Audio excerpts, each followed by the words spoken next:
I now give the floor to those council members who wish to make statements. I give the floor to the representative of the Russian Federation. Thank you, Madam President.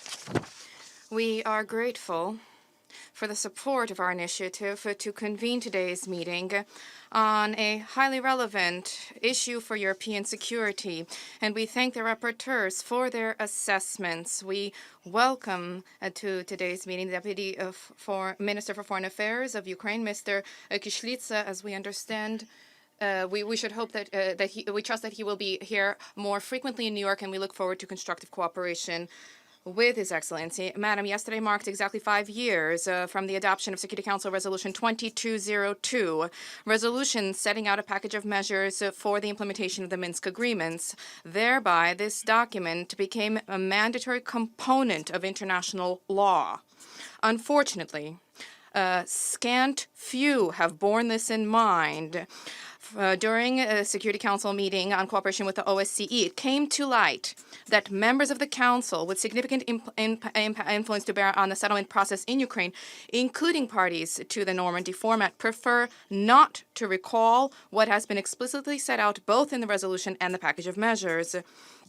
Their forgetfulness has been concealed by them by the mantra, so to speak, that the Russian Federation is failing to comply with its obligations. We deeply regret the fact that over 5 years, our Western partners who at the time supported the anti-constitutional Maidan coup d'etat with rabid Russophobia and nationalism did not deign to absorb the fact that the parties to Minsk are not Russia and Ukraine, but rather Ukraine and the republics of Donbass.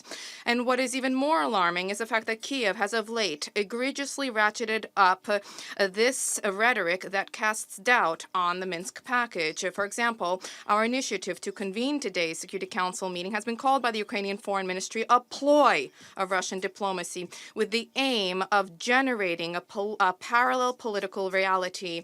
Let us recall that just a year ago, 12th February, during a similar Security Council meeting, the permanent representative of Ukraine, Mr. Yurchenko, extended gratitude to the Security Council presidency for the opportunity to participate in a meeting on what I quote was an exceedingly important matter.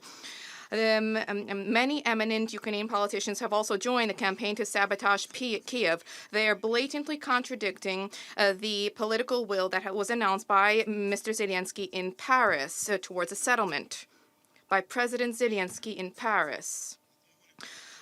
Will alone, indeed, is insufficient. What is necessary, concrete measures. But in recent days alone, we have heard from Mr. Krivonosov, the Deputy Secretary of the National Security and Defense Council, that the Ukrainian armed forces, I quote, need to stand ready to use force to liberate the territory of Donbass. And the Defense Minister, Zagorodnyuk, objected to disengagement along the entire line of contact because allegedly, I quote, this runs counter to the very essence of the Minsk agreements. And yet this is actually the very essence of the first para of the Minsk package of measures. And the representative of Ukraine at the political subgroup of the contact group, Mr. Reznikov, said that the Minsk agreements, at the very minimum, are subject to, at the very minimum, partial revision. And just yesterday, the head of the Ukrainian Foreign Minister Avakov said, I quote, we are considering the phased movement to the border. We will take up one area on this day and another area on another day. And of quote, and at the same time, the Ukrainian security forces persist in their attempts to take up the positions of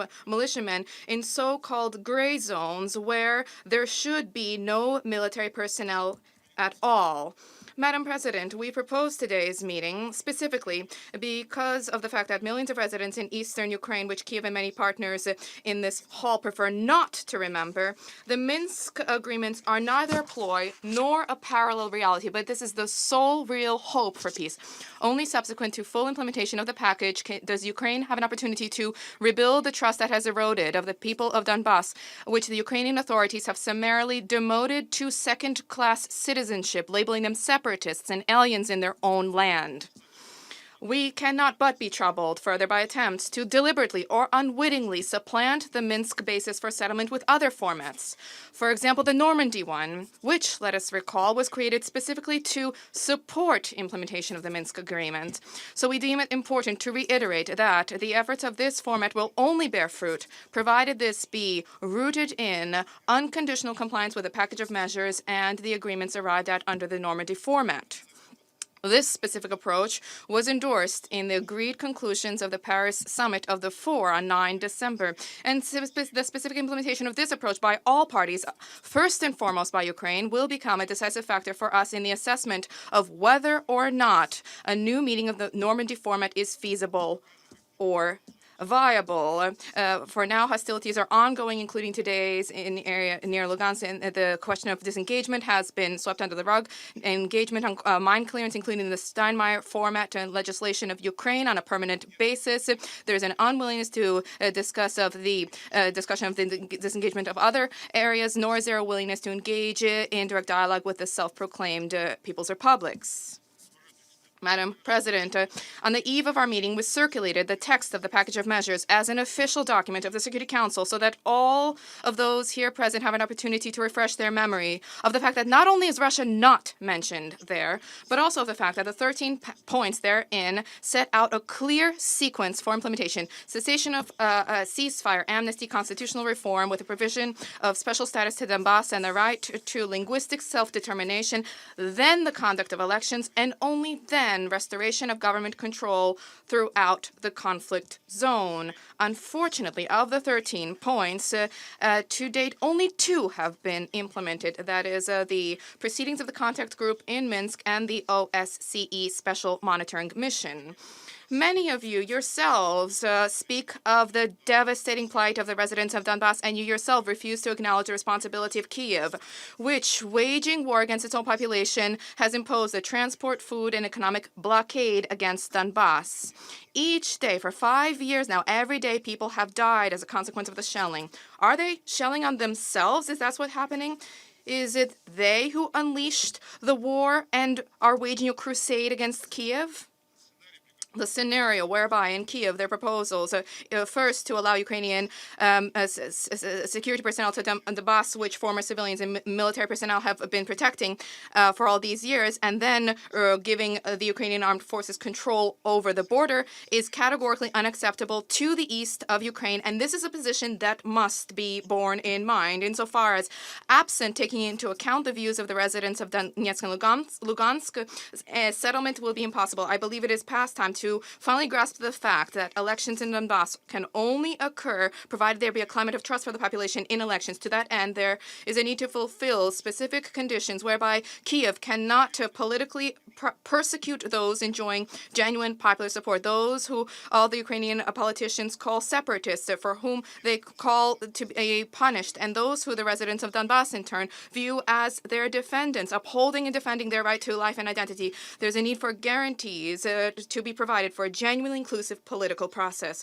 Madam President, we know of the premises that some delegations will today premise and advance, and so I wish to caution you in advance. Each time you say that the Russian Federation is failing to comply with the Minsk agreements, do remember that you are deliberately misleading your own populace and the international community. Each time you refuse to acknowledge Kyiv's responsibility and you call upon Kyiv to comply with its obligations given to its own people, and each time you shift this responsibility to others, you extend and prolong the suffering of the residents of Donbass, who, unlike you, know that this is the truth, and they are protecting this at the cost of their lives.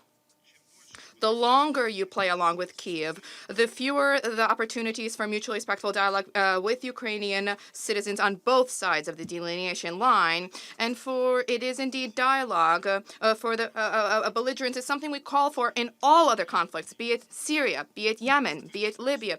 Only Donbass, for some reason, is not entitled to exercise this right. So we hope to hear from colleagues words welcoming the unanimous decision of the Security Council enshrined in Resolution 2202 2022, and the 6 June 2018 presidential statement in support of the package of measures. This is a document which is a part of international law, and it needs to be implemented unconditionally. Thank you.